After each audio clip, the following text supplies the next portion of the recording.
Yeah. Since 2019, we've been building mindset and purpose for real estate agents, entrepreneurs, leaders, people becoming more than they were yesterday. Monday through Friday we rise. We win the morning, we win the mind. Faith over fear, pressure into purpose. Confidence built through the work. Something good is gonna happen to me. Something good is gonna happen to me. I don't need all the answers, I just need belief. Becoming who I'm called to be. Making impact bigger than me. God first, doubt steps back. When it gets heavy, we figure it out. You're not here by accident. You're part of the story. Stepping strong, stepping faith. Let's get your mindset right. 10, 9, 8, 7, 6, 5, 4, 3, 2, 1.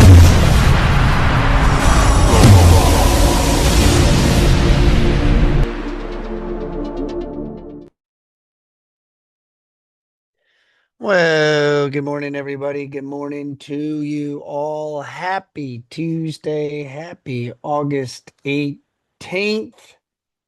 Man, already halfway through this month. Big day today. Big day today. I'm going to be seeing a lot of you in the Puttery, Charlotte, North Kakalaka today. Very excited to see a lot of you. We got the special VIP mastermind. I'm very excited. Fran, where's Fran? Fran tried to already ask me some of the questions. She said, Brock, what are you going to be talking about? Fran, you're not getting the information ahead of time, Fran.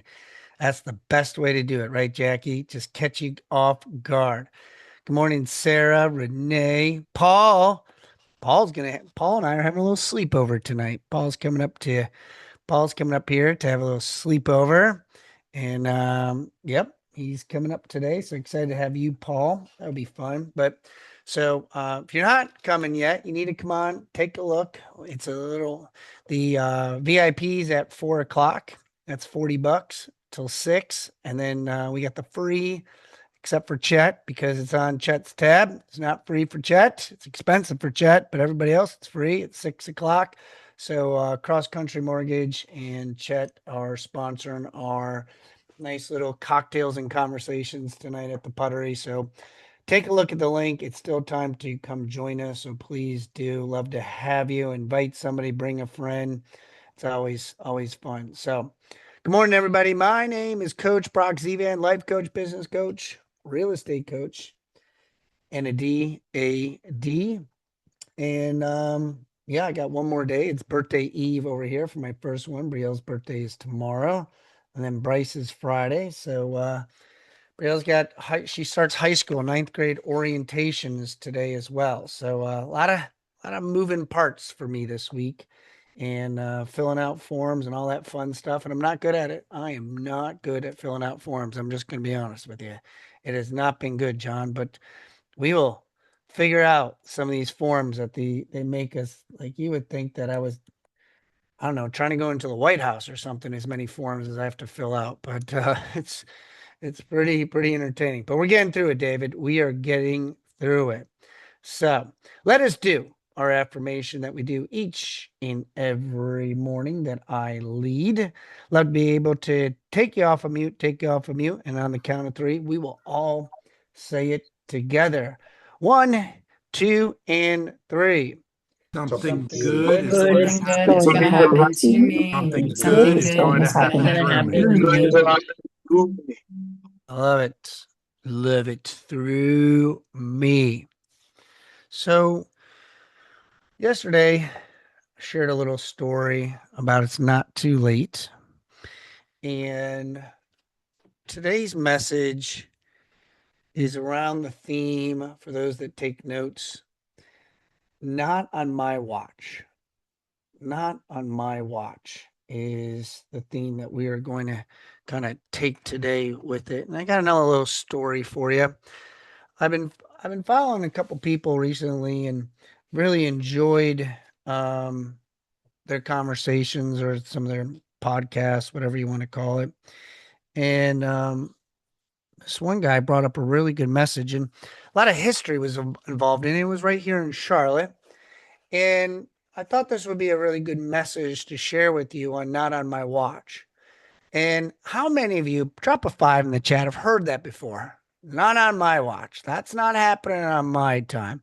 Put a five in the chat if you've heard that in some capacity, in some way, on on whatever concept or whatever you were in. But it's like you've heard of it, right? We're like, not on my watch. That is not. I think I said it to Bryce just recently. I'm like, he was saying something about like, they when you're divorced and you live in two different homes, they like to go back and forth to manipulate the scene. Well, mom allows me to do it over here. Well, not in this house. Not in this house. We're doing it. Not on dad's time. Not on dad's watch. We don't do that. And so it's been a little entertaining in my growing. And so this message starts in Charlotte, North Carolina. And I'm going back quite a few years here because it was back in 1934. And driving with my dad down to Florida, and him and I was in the driver's seat, and he was in the passenger seat, and we talked, and he was telling me about how he loves history. And when I was in college and high school, let's just say history was not one of my things that I was really focusing on. And little did I know that, like, I actually enjoy history. And if you were to come on, look at my YouTube on my histories on what I watch a lot of history shows. I watch a lot of like what happened in the war, what took place in different time periods of life with the presidents and different things. I enjoy history, come to find out. And so when my dad was talking, I was like, well, Dad, I guess I like history too. And so I was studying this gentleman, and his name is Dr. Mordecai Ham. And Dr. Mordecai Ham was speaking here in Charlotte back in the 1930s.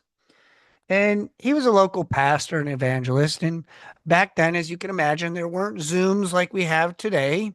And they would have like these little tents set up throughout. And there was a tent, and he was doing an 11-week series during this time period. And there was two teenagers that were walking around and kind of came across this. There was a gentleman by the name of Albert McCacken who was a local farmer and said, you boys need to go down to this tent and listen. You need to listen to this." And the two boys were like, "All right, I don't know about this, but we'll go down there." And they worked on the farm.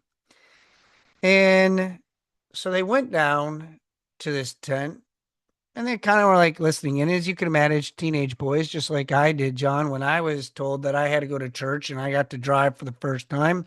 Let's just say, I think we shared this story that Brock just got the misled, didn't really listen, and he walked out and just was able to share, like, he got the bulletin, like, yeah, I was there, I was there. And these boys kind of eavesdropped a little bit into it, and they looked around, and the room was full. And it doesn't take much as a teenager to be like, I'm out.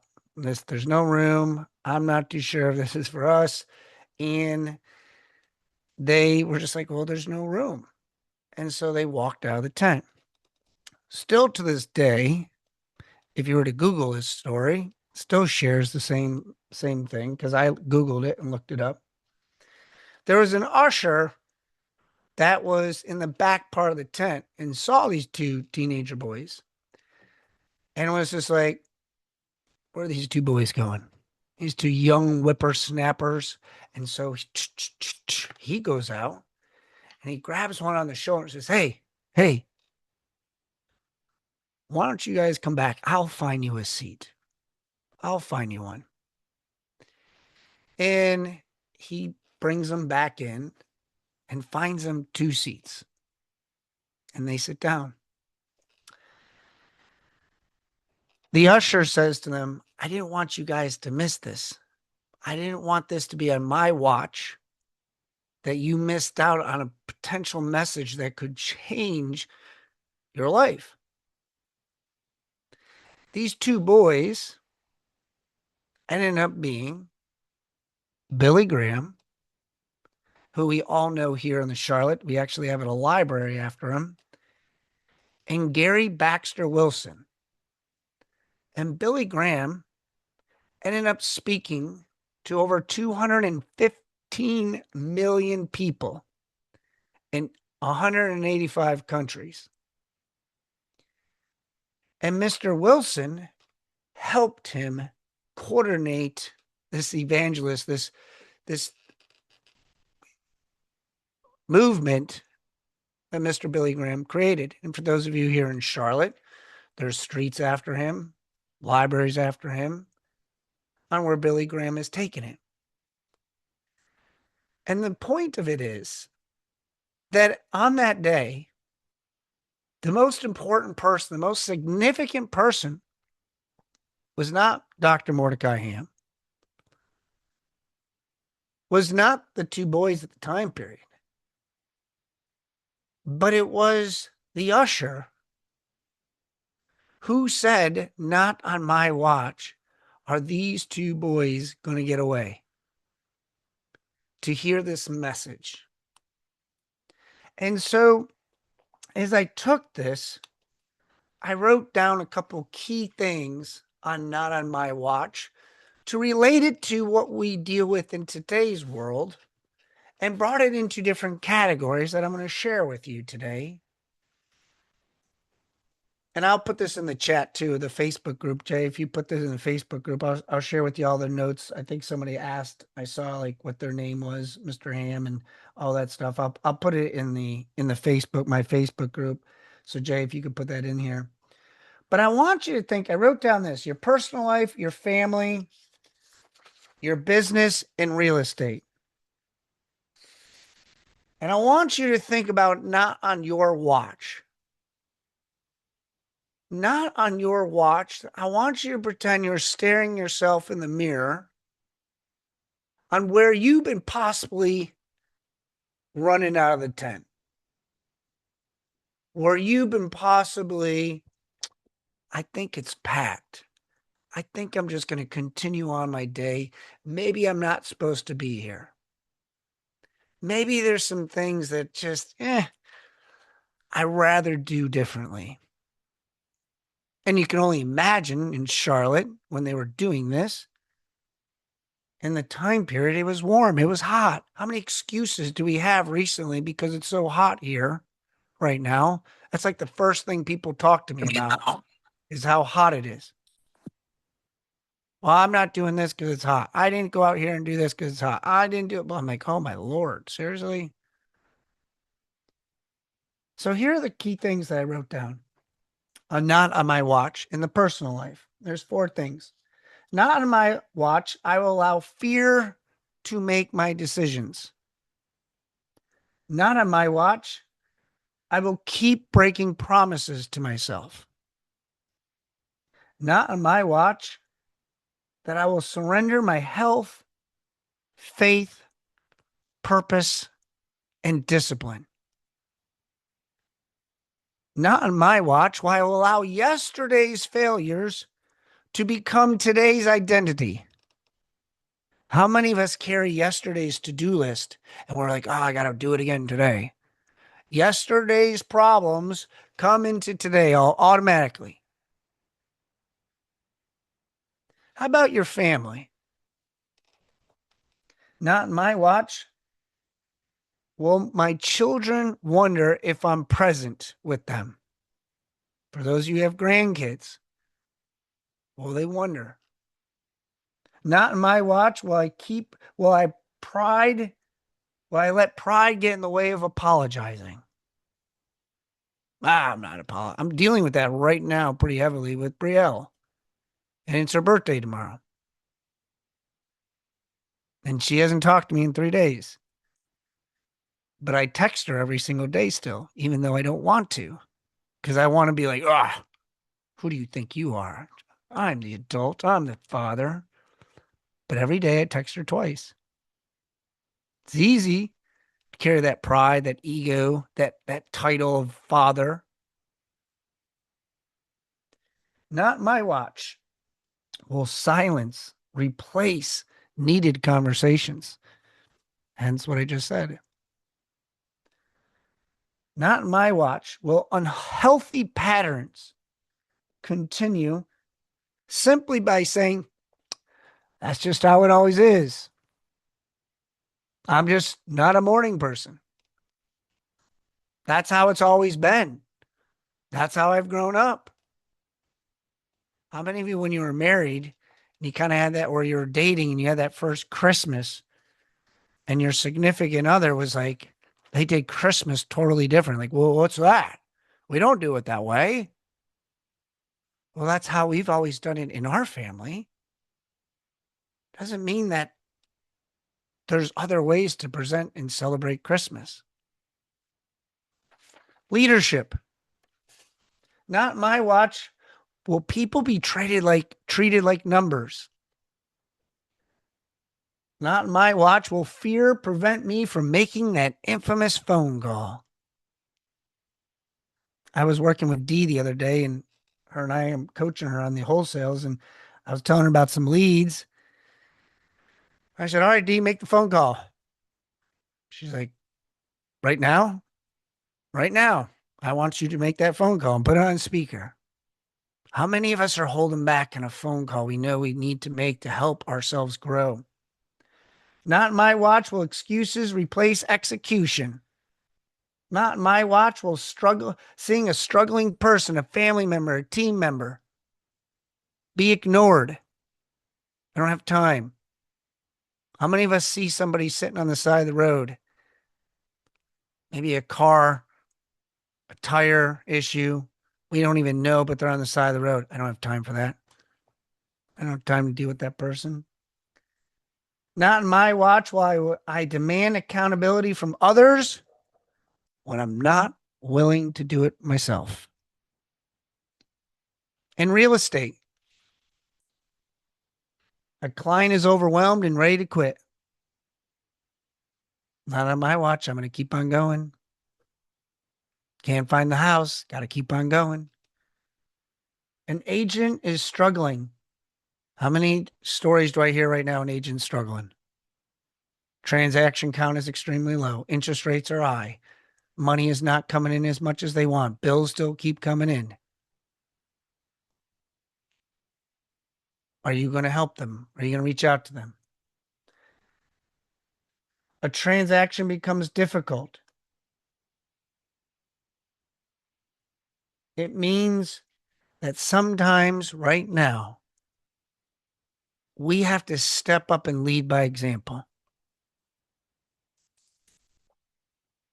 We have to be able to show what it's like to be a leader in our family, in our churches, in our schools, wherever it might be. So I have 4 questions for you today that I wrote down. What have you been tolerating in your own life? What have you been tolerating? What have you been allowing in your own life that you need to make a decision today on? What is it that you need to make a decision on today? Number 2, who around you might be quietly giving up? Who around you could use a phone call today? The reason why I'm really excited about today's event is because I feel very strongly live events change lives. I feel strongly when there's synergy and energy in a room, you can transform people. Somebody today I'll have a conversation with, and I've heard it numerous of times, even just being on Zoom. How many of you have heard I needed today's message? I must have heard it 3 times just this morning on the prayer call. Text messages I received that I needed this today. Who today can you help?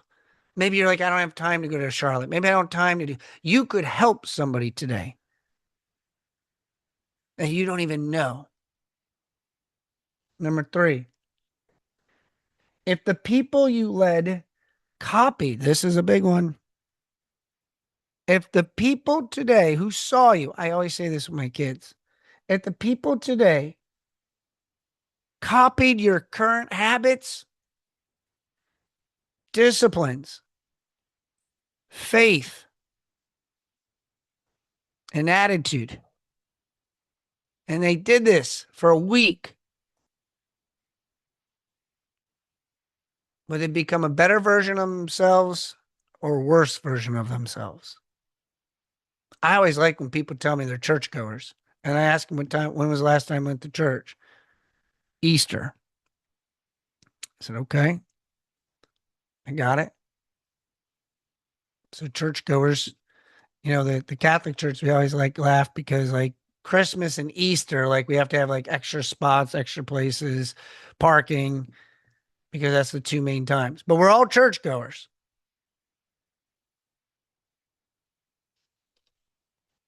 Now, oh, and the last question. What opportunity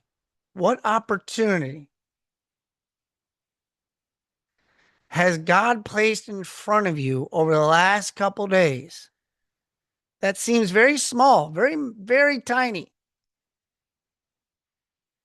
but could change your entire aspect of life, could change your whole business? Maybe there's a coaching program. Maybe there's a conversation. Maybe there's a conversation tonight that's going to change it. Maybe there's somebody you've talked to 2 weeks ago. You're like, damn, I haven't gotten back to that person. I need to revisit that. Maybe you need to go into the office. Maybe you need to go to a Zoom. Maybe you need to read a special book. Maybe you need to, where is it that the smallest little thing has been kind of like, man, why does that keep coming up? Today we talked about the birds. How little birds can just be a little signal, a little sign of God's just talking to you. A little tweet. So here's 3 things that I feel you could take away today to help you grow in one of these areas. The first one is the biggest one. Okay. And I see it all the time. It's kind of funny when I coach people and they're getting ready to tell me this, they already tell me ahead of time, Brock, I know this is going to sound like an excuse, but just hear me out. Or they'll tell it to me and then they'll be like, wow, that sounds like an excuse, doesn't it? I said, I didn't say a single thing, but I'm glad you're recognizing it. So that must mean we're doing something good here because I don't even tell you it's an excuse and you already know it. So the first one is I just want you to take responsibility and stop making freaking excuses. Take ownership. I did that thing on Facebook. It's on the Brock Zevan's Mindset Motivational private page. And I did something and I said, if a stranger picked up my phone, what would it say? Or like, I can't remember exactly what the prompt was. But I asked ChatGPT, like, if somebody picked up my phone and opened up my chat and said, who is this person? The number one thing came from me was I take ownership. And I didn't get to that until I read the book Extreme Ownership. It's a really good book, Extreme Ownership, if for those of you that are struggling with it. But extreme ownership, basically the buck stops with me no matter what. No matter what. It all starts here. It's hard to take ownership on situations that, like, but that wasn't even my fault. And I always say, like, the person who said, well, Brock, that wasn't even your fault. I said, yes, it was. I could have come a day earlier and had a conversation. I could have trained you harder. I could have went through the process better. I could have given you a book. I could have done something better than what took place. Number two, I'm going to add a part B to number 2. Keep promises you make to yourself. Keep promises you make to yourself. And part B to that is tell somebody around you. New Year's resolutions are very known for this, is because they want to we keep our little New Year's resolution to ourselves. So that way, if we don't hit it, nobody really knows. And we've let ourselves off the hook so many times that it's no big deal. That's why it's important. This we like. I think Chet, Justine, and I are in it. We're not. I think we're in a group text, and Chet said today, the Hannibal Smith of the A team. I love it when a plan comes together. And today, our plan comes together, was executed by what Chet said in the beginning of July, that he wanted 100 people on this show. And he got that. And then we executed an event. That was a promise he put out there, creating a team around him to help him execute it. What promises are you been saying to yourself that you haven't kept? And number three is going to require you to put your phone number in the chat. I want you to find someone and take action. I want you to find somebody and take action. I want you to find somebody on here and ask them if they're going to be in Charlotte and invite them this evening. I want you to reach out to somebody maybe that you never talked to before that you've seen on this show and say, you know what, I've been on Brock's show a couple times and I just want to introduce myself. I see you every single morning. I don't even really know too much about you. I just figured I'd call you. I promise you, not one single person will hang up the phone and say, don't effing call me again. I promise they won't say that. But call them, reach out to them, find somebody today, invite them to something, on like whatever it might be.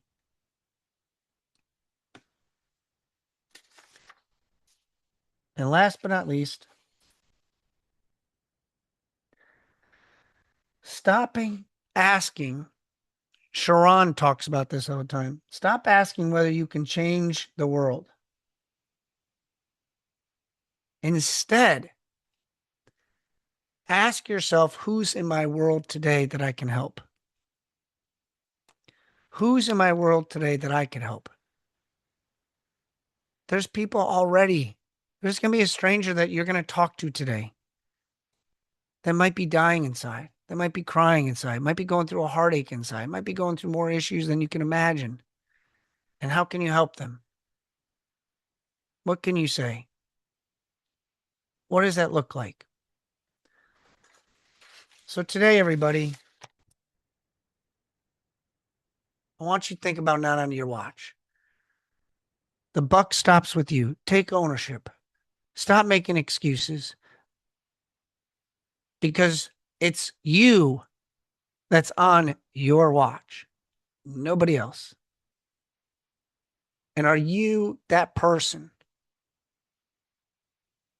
that is going to hold yourself accountable and be like, I'm done tired playing small, and not on my watch is this happening anymore.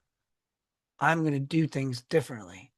And you find somebody, you find a coach, a mentor, accountability person, and maybe you find that person tonight with us. So guys, if you got something out of today, if you got something on today, drop a 5 in the chat, put a me in the chat. If you got some message, something from today that could help you, help somebody else, we will put today's show notes. I will put them in the Brock Zevan's Mindset Motivational, our Facebook group page. It's a private page, so you got to log into it and sign up for it. Jay will put it in there, so that way you have it. We'll put today's link in there. Copy paste it. There's phone numbers in here for those that screenshotted the chats. We'll keep the chats open for a little bit, but there's phone numbers in here. Screenshot it. Invite them to it. Like, hey, I'm going to this thing. Copy paste our link here. Come to it. If you're thinking about being on the VIP, listen, let's spend some time together. Let's move the needle. And I'm looking forward to seeing you all. Justine and friends, safe travels. Paul, safe travels. Those that are traveling. Chat, thank you again for this opportunity you provided for us with you in cross country. I'm so very, very thankful to have this opportunity to come together. Guys, I look forward to you. And if not, don't forget, we're heavy pushing very soon. We're going to Naples, Fort Myers. We're doing that November 8th, 9th, and 10th. We do have now the hotel code, so we'll be releasing that later this week. So the hotel block has now been open. I got that taken care of. So we'll be having the agenda. Speaker releases will be coming out. So very excited to start having that too. So for those interested in Naples, Florida, we'll put that link in there too. So that way you guys can start to look it up, see what we got. Guys, I appreciate you all. God bless you. Have a wonderful day. We'll be back tomorrow morning, Wednesday at 8:19. My daughter's birthday. Looking forward to seeing y'all. Guys, have a great day. Till then, see ya.